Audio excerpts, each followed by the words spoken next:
అన్నా ఏం పేరు మీ పేరు? తిరుపతి. ఎన్ని ఉన్నాయి గొర్రెలు? 50 ఉంటాయా? ఈ గొర్రెకి ఏమైందన్నా? గొర్రెకా?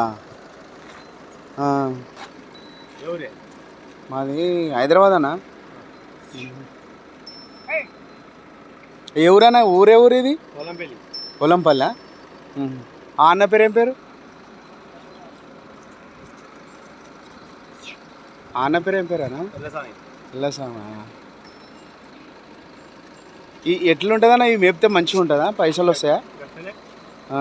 వెళ్తాయా? ఏమన్నా జీతాలు వెళ్తాయా? పైసలు వస్తాయా?